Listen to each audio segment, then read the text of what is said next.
Chers amis de TV Liberté, bonjour.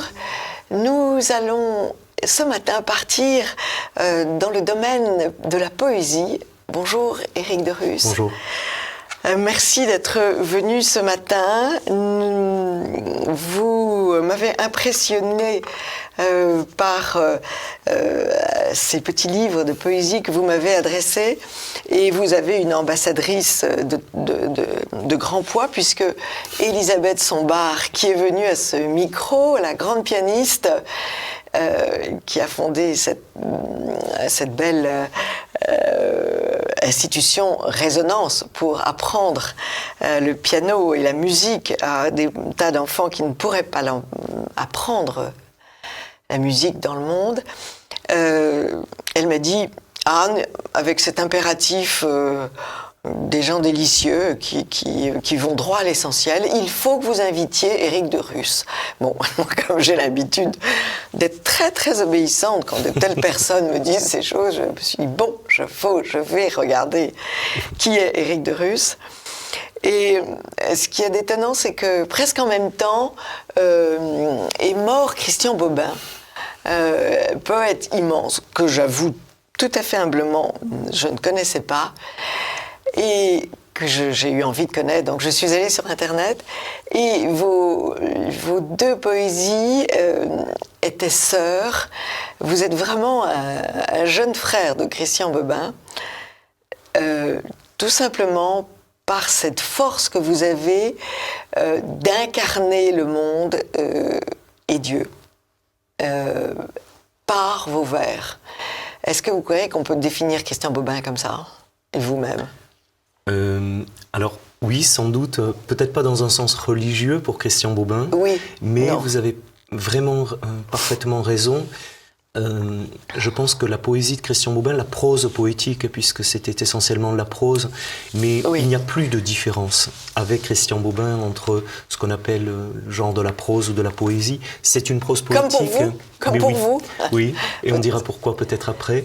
Et je crois qu'on peut le dire avec en plus, vous disiez incarner, oui, faire advenir dans le monde ce à quoi si souvent le monde est étranger. Et c'est-à-dire, justement, la densité de présence des choses. Christian Bobin pouvait nous mettre en présence, comme il le dit, d'une noisette, d'un sourire, d'une feuille, comme si nous envisagions ces réalités pour la première fois. Et en ce sens, je me sens en totale affinité intérieure avec cette manière d'être au monde.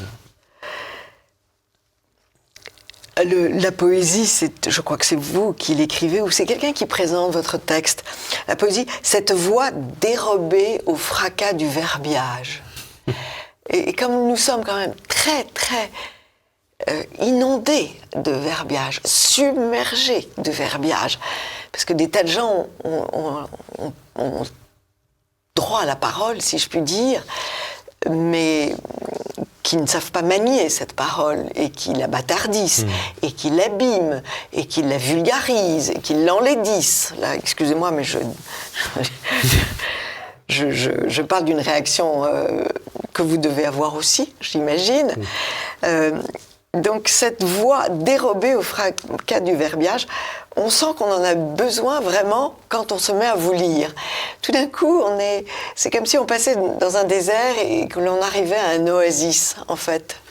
Alors, vraiment, vous mettez l'accent sur ce qui est au cœur de ma démarche, et dans l'un des ouvrages que j'ai intitulé « La parole ardente », je pense que l'enjeu aujourd'hui, précisément, cela a sans doute été de tout temps, mais l'enjeu est celui de la parole, de la vocation de la parole, et en effet, vous parliez du verbiage, de ce dévoiement de la parole, sous la forme plus commune du bavardage, de la dilution, et il me semble que l'enjeu, c'est d'honorer, et c'est vraiment le sens de mon engagement, d'honorer une dimension de la parole qui est constitutive pour moi de la parole humaine, mais que l'on a fini par oublier et même de perdre complètement de vue, que j'appelle la dimension poétique de la parole, et bien sûr qui s'oppose totalement à cette dilution du verbiage ou du bavardage, Heidegger emploie ce mot, l'ébruitement, et je crois que nous sommes dans un tel ébruitement que nous sommes en effet dans le fracas, mais pour honorer cette dimension que j'appelle la dimension poétique, il faut du silence, il faut donc l'écoute, tout ce dont le monde veut nous priver. Parler, écrivez-vous, c'est expérimenter le face-à-face du verbe et de la vie. La parole humaine abrite en ses profondeurs le sentiment intime de la brisure, c'est-à-dire la nostalgie d'une unité perdue. Oui. Je n'ai pas dit aux téléspectateurs que vous étiez agrégé de philosophie, professeur de philosophie, mais c'est vrai que quand on vous lit, on n'a pas du tout l'impression de parler à un philosophe dit contemporain avec ses lourdeurs, avec, je dois dire, ses obscurités. Vous êtes d'une clarté tout à fait lumineuse. Et d'ailleurs, beaucoup de vos livres parlent de feu, d'éclat, d'incandescence, voilà. Vivre en incandescence. Alors, il y a plusieurs thèmes. Donc, vivre en incandescence, ça c'est très très joli. Vous citez Michel-Ange. Vous citez Michel-Ange qui nous dit « Aime, brûle, car quiconque meurt n'aura point d'autres ailes pour gagner le ciel ». Oui. Ça, c'est quand même très joli. Oui, parce que pour moi, la parole naît au contact, justement, et surgit au contact de cet amour, qui est pour moi la vie, vous en parliez. Et qu'est-ce que la vie? C'est une pure densité de présence. En fait, quand on est au contact de la vie, parce que la vie, on ne la voit pas. On voit le vivant, mais la vie, en tant que telle, on ne la voit pas. Et être au contact de la vie, à travers les choses, c'est être au contact d'une densité de présence. Il y a une intensité de présence tout à coup qui nous fait dire c'est la vie. Et pour moi, l'expérience intime qui est au cœur de ma vie, je pense qu'il y a toujours une expérience fondatrice dans toute vie, c'est que la vie, avec un grand V, c'est une présence dont le nom a été révélé comme l'amour absolu. Et la brisure dont je parle, c'est que cet amour, sa parole, elle est silence. Et il y a une coïncidence absolue du verbe et du silence dans cet amour. Il n'a pas besoin de parler. Il est, et cette présence est une parole absolue. Tandis que nous, et c'est ce que je cherche, je cherche en parlant à ne pas briser le silence.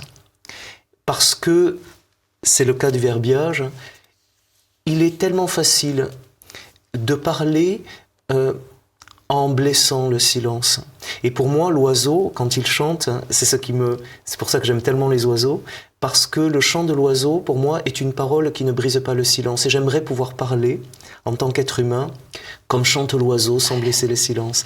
Parce que c'est cela que j'aspire à faire entendre, et la nostalgie, elle est là, c'est que j'ai bien conscience que tout vient du silence, et que nous allons retourner au silence. Le silence, oui. Et entre deux, il faudrait que ma parole, comme des notes de Chopin, il faudrait que cette parole ne trahisse pas le silence d'où elle vient et auquel elle va retourner. Et puis, il y a ce devoir de prêter votre voix. Donc, vous prêtez une voix à des choses, les fleurs, les feuilles...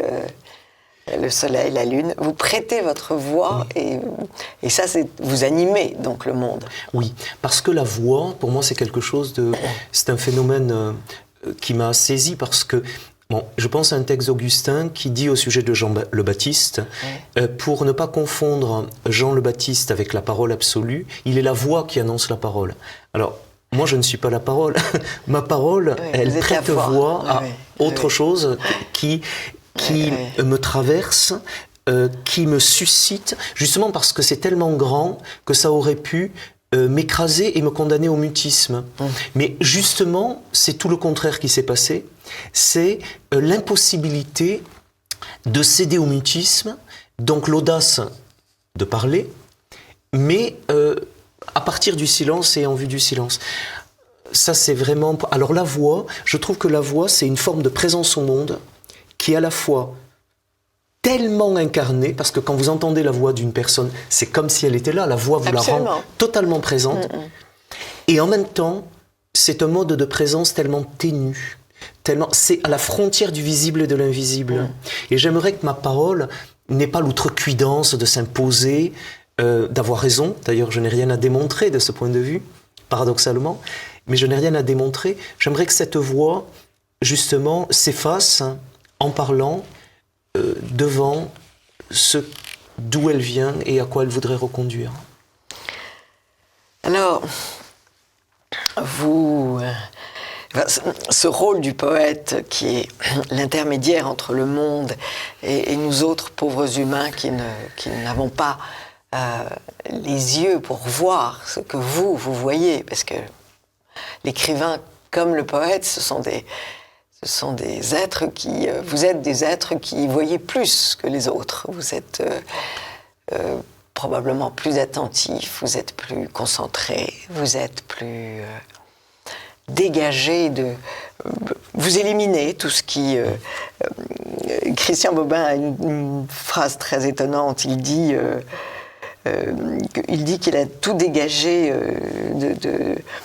de ce qui n'est pas essentiel. C'est Alors, la concentration. Oui, pour moi c'est un maître mot et c'est très beau parce qu'en ce moment, je vis avec Glenn Gould que j'aime beaucoup, à travers aussi sa musique et un ouvrage, et il dit qu'il a retiré de sa vie tout ce qui n'était pas cloîtré. C'est une manière de dire...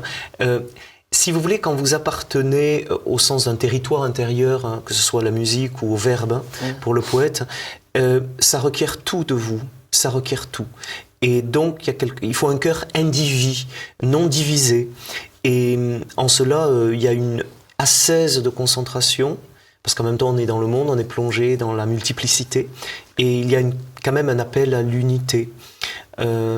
Alors vous disiez que le poète voit plus. Pour moi, c'est ce que j'ai essayé de traduire dans l'un de mes ouvrages à travers ce que j'appelle le sentir pur. C'est-à-dire, il y a une capacité perceptive, que j'observe, dont je prends acte, que je n'ai pas moi-même suscité, créé, mais je vois qu'il y a une sorte de porosité de mon être au bruissement ténu des choses. C'est-à-dire que, vous voyez, un battement d'ailes, tout à coup, provoque en moi...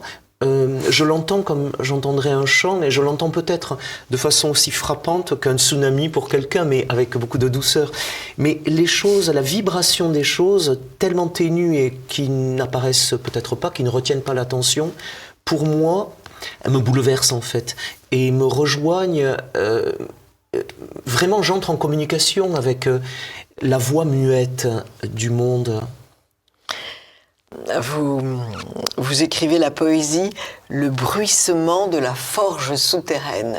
Oui, c'est ça, exactement. C'est que quelque chose me met en mouvement, c'est-à-dire que une présence des choses tellement ténue me rejoint à un niveau de profondeur tel, il y a un point de contact en moi à partir duquel naît la parole dans cette forge souterraine, dans cette intériorité où la voix silencieuse des choses, ce que j'appelle la beauté orpheline. Parce que finalement, à force d'être inattentif à toutes ces merveilles, eh bien, on exile de notre vie tellement de présence bruissante, vous voyez, l'oiseau, la fleur, le soleil, mais à travers tout cela, il y a quelque chose de plus grand pour moi.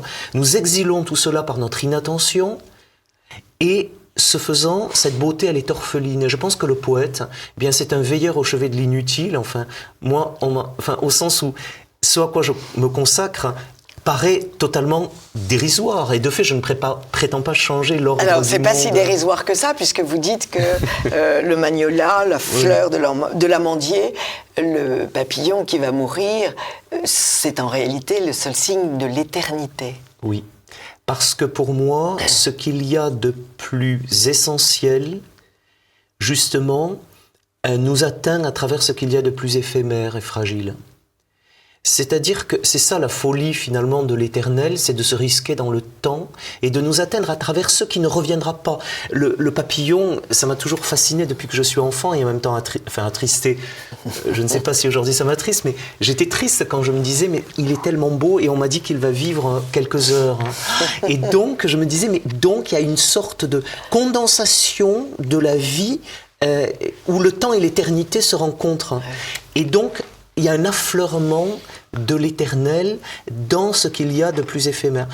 Et donc en effet, en me tenant au chevet de ce qui passe le plus souvent inaperçu, puisque c'est tellement éphémère qu'on a l'impression que ça n'a pas de valeur, eh bien j'ai contact avec quelque chose en effet qui n'est tout sauf dérisoire, hein, qui est essentiel. Mais en attendant, si vous voulez, quand même le poète, il faut le dire, aux yeux de beaucoup, il est une cause perdue. Enfin, on m'a souvent renvoyé que ce à quoi je me dévouais, c'est super important par rapport à ceux qui faisaient des choses très importantes. Mais je n'ai jamais prétendu... C'est-à-dire que ça dépend où l'on situe l'important. Oui, et surtout l'essentiel. Est-ce que c'est de voir le monde ou est-ce que c'est de voir autre chose? C'est ça.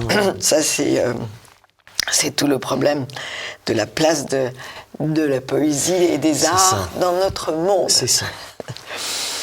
Alors justement, à propos de Magnélia, ce poème tiré du Cœur épousé et publié chez Ad Solem. Révélation.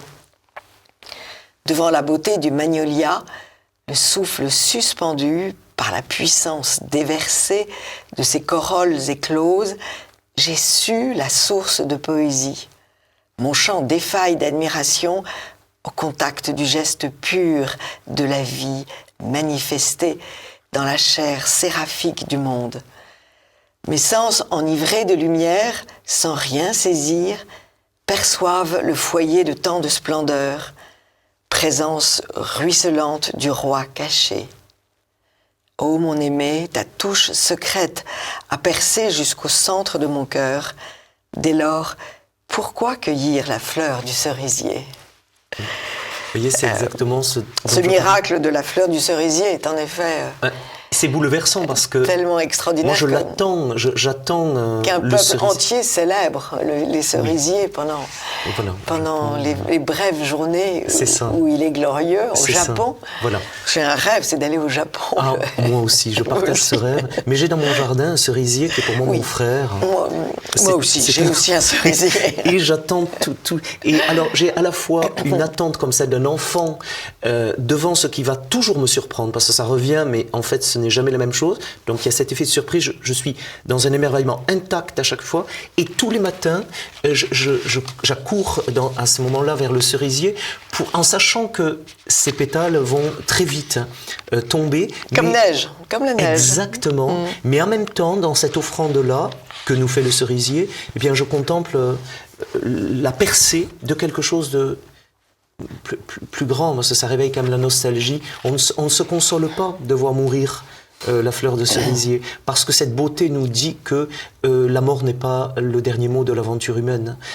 Oui, et puis il y a cette assurance du retour de la fleur de cerisier. Alors, parce qu'on sait que l'an prochain, elle reviendra. Oui, puis c'est le mot de Keats que vous aimez aussi, je sais. Oui. Une chose de beauté est une joie éternelle. Toujours, oui. C'est-à-dire que c'est tellement beau que ça ne peut pas... L'autre nom de la beauté, c'est l'éternité. La beauté ne se conjugue pas avec la mort. Absolument, absolument. Et puis, cette recherche aussi du roi caché, dont toute votre œuvre est évidemment l'âme et l'esprit.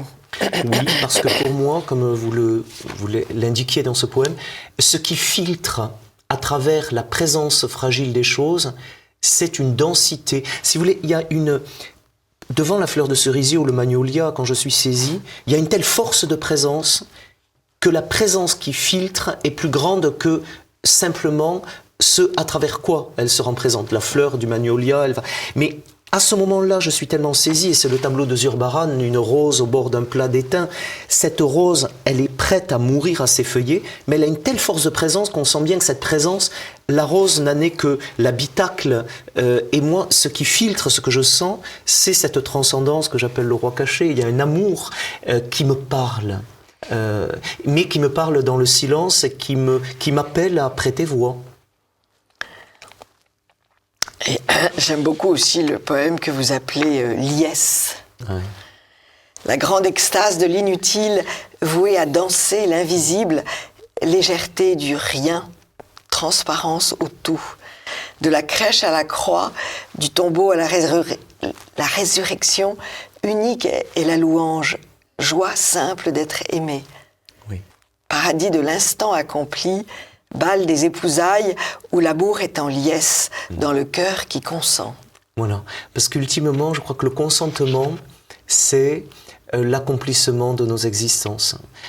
Consentir, c'est s'offrir, c'est donner son oui, et dans l'obscurité le plus souvent, parce que consentir n'a rien de facile, il y a tant de choses qui nous adviennent auxquelles, si nous les avions connues, nous n'aurions jamais consenti.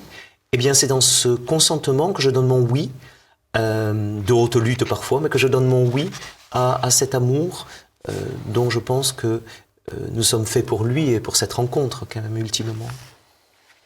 Puis vous avez des poèmes d'amour qui sont vraiment très très beaux. Tout commence lorsque tout est perdu, bonheur de ne pouvoir que par le seul amour. L'amour seul est sans exil, hors de lui, tout est exil. Oui, parce que je pense que il y a dans le cœur de l'être humain comme le baiser de Dieu, je dirais, qui fait que nous ne pouvons nous reposer en rien. Et nous avons beau essayer de nous reposer dans les choses, et il y a en nous une blessure qui nous rappelle que notre repos, comme dit Augustin, ne sera que dans l'amour absolu. Et en même temps, il ne s'agit pas de tourner le dos au monde, mais à l'amour humain, ni à l'amour humain, mais à ce qui du monde déshonore l'amour quand même. Le bavardage, vous disiez, ou tant d'autres choses.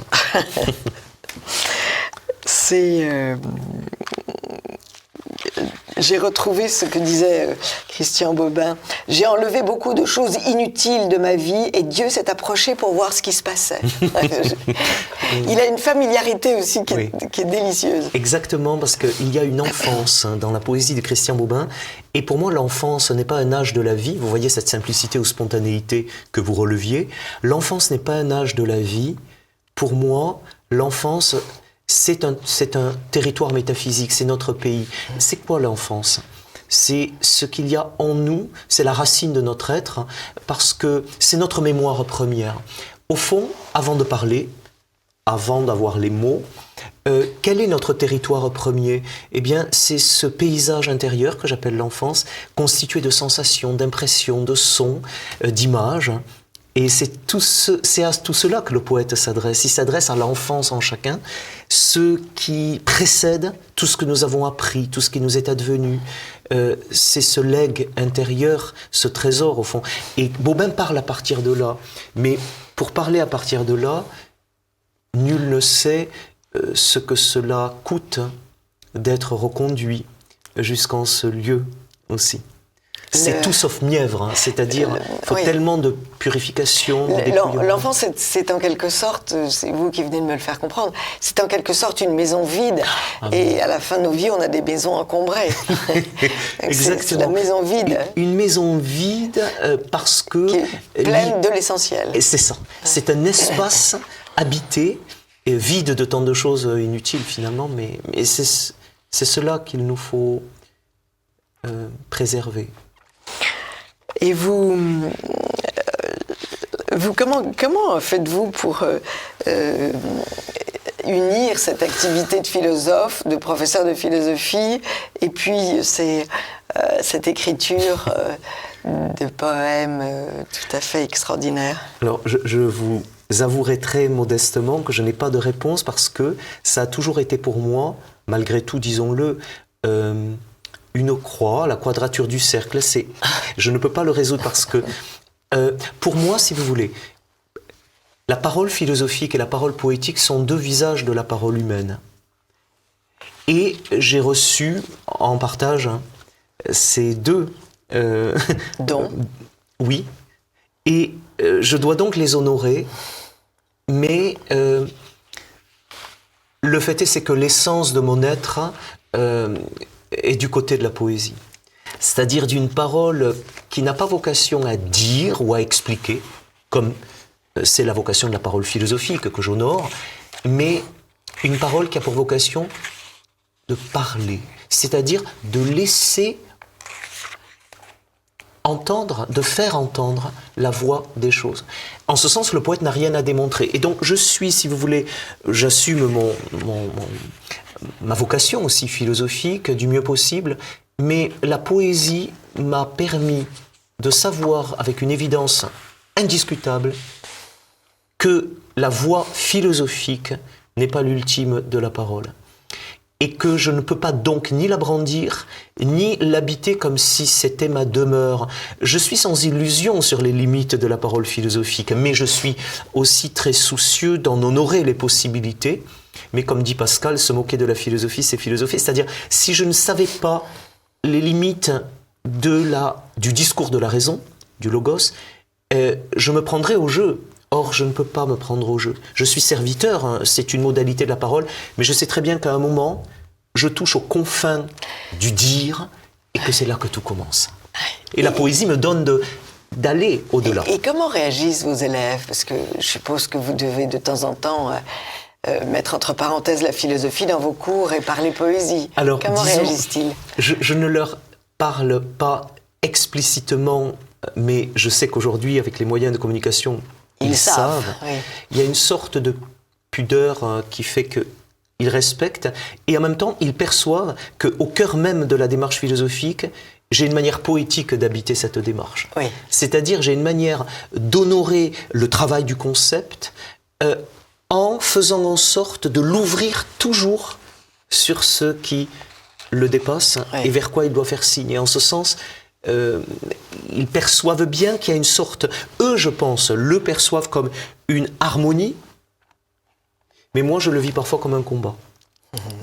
Parce que on peut pas dire que les études soient extrêmement favorables à l'expression, à l'épanouissement de l'accueil de la poésie.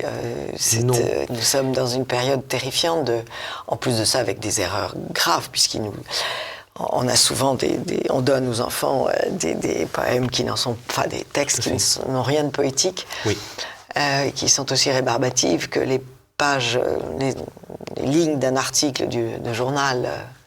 Je ne citerai pas de nom, mais donc ils doivent être heureux tout d'un coup de découvrir. Alors c'est vrai que je vois la joie aussi affleurer, une sorte de lumière et de joie sur leur visage, et je pense que nous sommes dans une situation où il n'y a pas d'autre alternative, comme disait Hölderlin, que d'habiter poétiquement la terre. Et donc, c'est dans cette incandescence, hein, parce que ma vie est brève, comme la vie de chacun, et je joue, comme dit Pascal, il faut tout donner. Et à chaque rencontre avec mes élèves, je n'ai que ce point d'intersection entre le temps et l'éternité, et là je donne tout.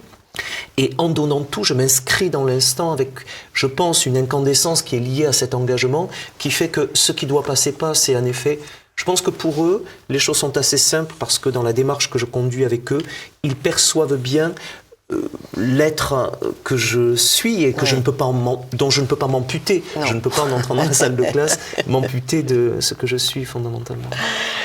Et puis, je crois que le feu, ce qui brûle, de toutes les façons, les attire. Oui, exactement. Moi, c'est le mystère qui m'a toujours... Vous parliez de la lumière, de la clarté. J'ai une fascination, ce qui n'exclut pas de vivre dans une certaine obscurité, évidemment.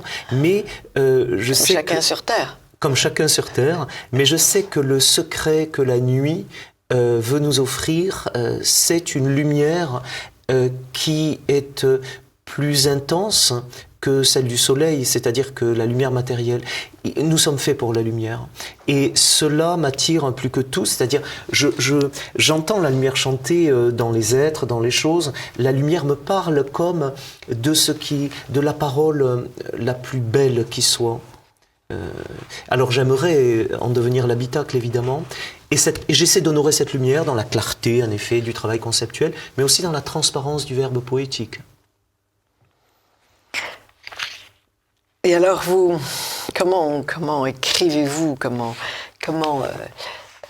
vous êtes très occupé puisque vous avez ce métier, mais il y a des moments de recueillement, il y a des moments de... Oui. Il y a d'abord des moments de silence, de solitude dont j'ai vitalement besoin. Donc régulièrement, je vais dans un ermitage, je me retire au sens propre du monde parce que ma patrie, ça reste quand même cette patrie de silence habité. Donc ça, j'en ai viscéralement besoin. C'est là aussi que vous rejoignez Christian Bobin. La solitude, c'est la part de l'homme. Il a une très jolie phrase.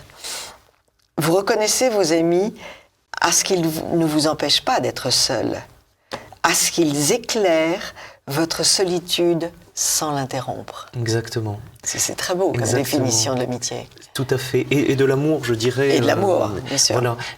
Donc, en effet, j'écris parfois dans ces moments, mais j'allais dire que je ne prévois pas, en tout cas en matière de poésie, je n'ai pas de plan.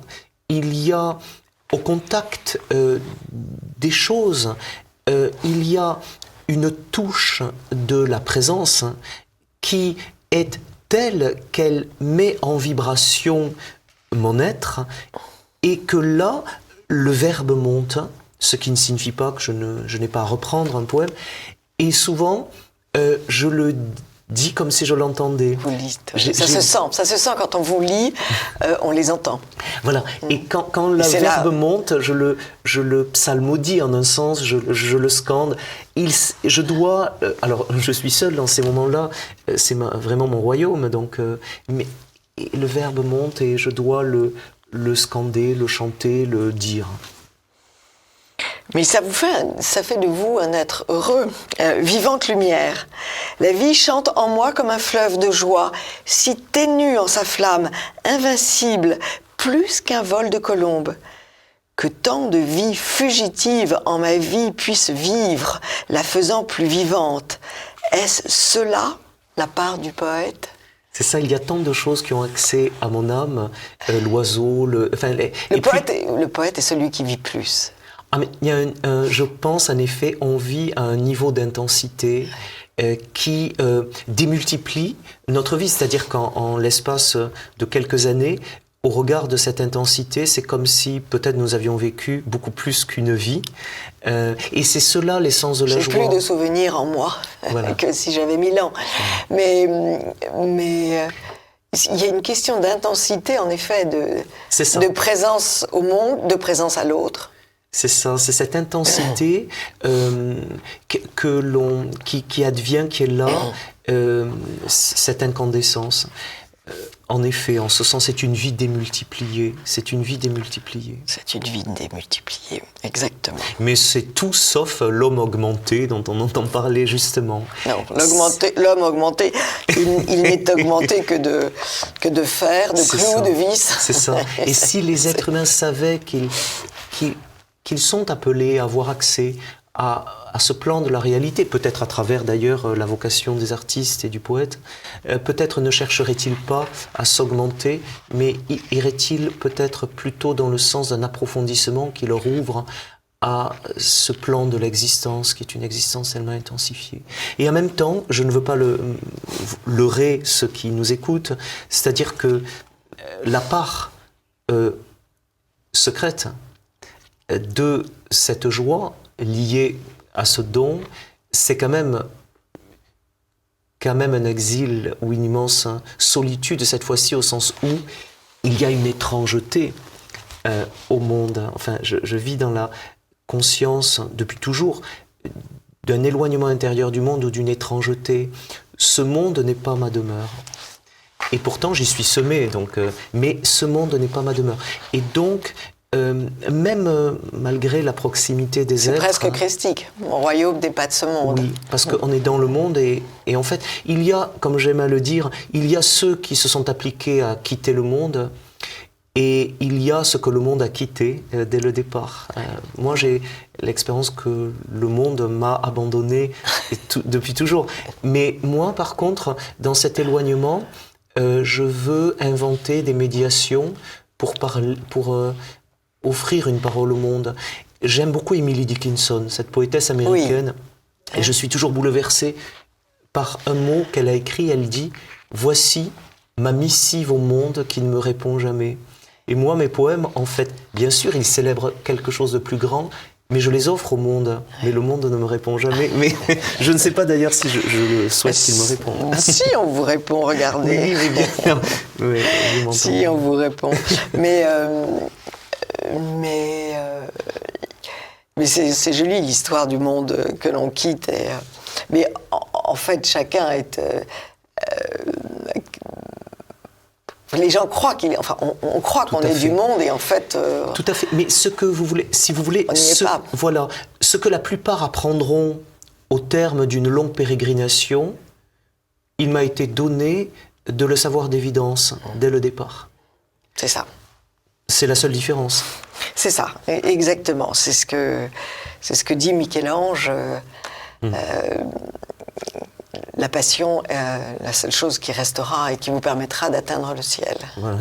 C'est exactement cela. Passion au sens de pâtir, aimer et souffrir. Et voilà, exactement. Bien sûr, dans le sens cornélien du terme. Et alors, parlez-nous d'Edith Stein, Prêtez-voix. Oui, alors cet ouvrage... Un chemin de création à l'école d'Edith Stein. Oui, j'ai écrit cet ouvrage... Saint-Léger Édition, pardon, je vous coupe. Oui, non, je vous en prie. J'ai écrit cet ouvrage, comme toujours poussé par une nécessité intérieure, comme dit Rilke. Si on écrit autrement que poussé par la nécessité, bon, pour moi, ça ne peut pas être le cas. Ça ne peut pas être un bon. Non, mais Prêtez-voix, cet ouvrage, en effet, un chemin de création à l'école d'Edith Stein, je l'ai écrit comme pour aller jusqu'au bout de cet immense cheminement que fut mon travail de thèse de doctorat en philosophie que j'ai consacré à Edith Stein. Et je voulais, dans cet ouvrage, témoigner de ce que servir une œuvre à la manière d'un interprète. C'est pour cela qu'il est truffé de références... De citations. Qui m'ont, et voilà, et de références d'interprètes qui m'ont habité, Yehudi Menuhin, Kathleen Ferrier, enfin, dans différents domaines, parce que j'ai voulu dire que se mettre à l'écoute d'un texte, c'est libérer une parole qui est enclose dans ce texte, mais qui n'est pas déjà totalement déterminée, puisqu'elle a besoin de notre voix pour advenir. Et j'ai voulu montrer, pas dire, mais plutôt témoigner de l'ascèse que cela supposait. Quelle attitude intérieure suppose de prêter voix à une parole en termes d'écoute, d'intériorité éveillée. Et donc c'est le pendant existentiel, je dirais, de ce que la thèse telle qu'elle est publiée peut-être ne laisse pas percevoir, parce que c'est un travail aussi, voilà, une thèse, elle est austère, mais il y a une sorte de fil intérieur en fait qui porte tout cela et que j'ai voulu porter à la lumière au maximum. Voilà ce qu'il y a en dessous. Et donc c'est un chemin de création avec Edith Stein, mais qui va au-delà bien sûr de la pensée d'Edith Stein. C'est pour moi un geste de création. Un geste de création. Parce que nos vies, nous sommes voués à créer. En tout cas, les plus doués d'entre nous. pas tout le monde. Tout le monde, ce n'est pas donné à tout le monde. En tout cas, Éric de Rus, merci infiniment d'être venu de loin, puisque vous habitez loin. J'habite maintenant depuis assez peu de temps en région toulousaine. Enfin, vous habitez loin et d'être venu nous introduire dans votre monde où je le redis, chers amis de TV Liberté, on rentre très naturellement, sans avec beaucoup de douceur et on sent quelqu'un qui nous parle dans une langue très simple, c'est pas du tout une poésie compliquée, obscure. Vous êtes très clair. Mais justement, là vous venez de... pourquoi cette parole parle-t-elle ? Parce qu'elle s'adresse en chacun c'est la langue natale de l'âme, comme dit Kathleen Rain. Je m'adresse en chacun à ce territoire intérieur dont je disais qu'il est notre mémoire la plus profonde, cette enfance tissée de sensations, de perception, d'odeur, d'image, de son, parce que pour moi la musique est très importante aussi, de son et de silence au fond. Et quand on parle cette langue, j'ai pu en faire l'expérience justement dans une prison où j'étais allé avec Elisabeth Sombart, où j'ai récité quelques poèmes à des prisonniers. Ah oui. Et c'est étonnant parce qu'on m'avait dit, une personne m'avait dit, ne le faites surtout pas, vous allez vous ridiculiser, ces personnes n'ont pas le maniement.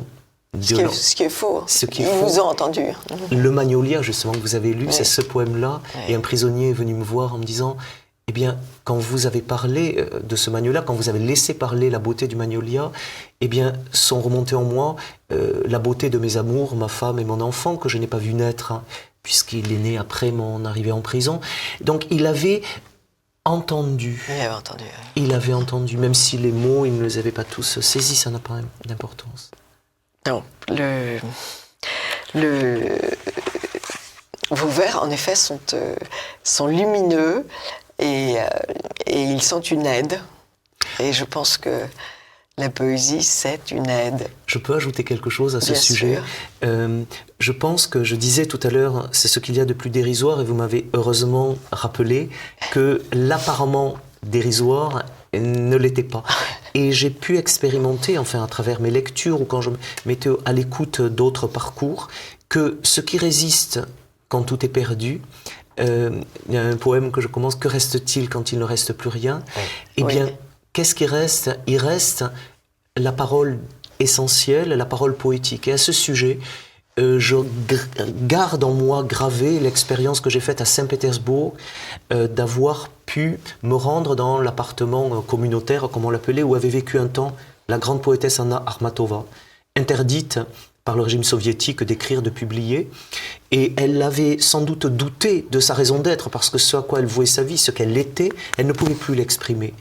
Et j'ai vu dans une vitrine un objet, je ne savais pas ce que c'était. Et on m'a expliqué que c'est une prisonnière revenue du goulag, qui était allée voir Akhmatova. Elle avait pris des écorces de bouleau, qu'elle avait de façon bouleversante liées entre elles comme deux pages d'un livre, et avec une aiguille en lettres cyrilliques, elle avait gravé un poème d'Akhmatova, Le roi aux yeux gris. Et elle a dit à Akhmatova, c'est cela qui m'a aidé à tenir. Et j'ai été bouleversé par ceci, en me disant, mais la parole la plus dérisoire, ce que le monde avait jugé de plus dérisoire, mon désir le plus profond, comme dit Emily Dickinson, si certains de mes mots pouvaient rejoindre des cœurs que je ne connaîtrais jamais et les consoler, alors mon existence serait justifiée. Merci beaucoup Éric de Rus, je n'ajoute rien. C'est très beau et très exact. Alors, vous trouvez, chers amis de TV Liberté, les livres d'Éric de Rus chez Saint-Léger Éditions, édition Mélibé, spiritualité. Mais si on tape Éric de Rus, on les trouve. On les trouve. Et donc, il y a les livres de prose et les livres de poésie, mais les deux sont infiniment poétiques. Merci beaucoup. Merci beaucoup de m'avoir reçu. Merci beaucoup, Éric de Rus. Merci. À très vite, chers amis de TV Liberté.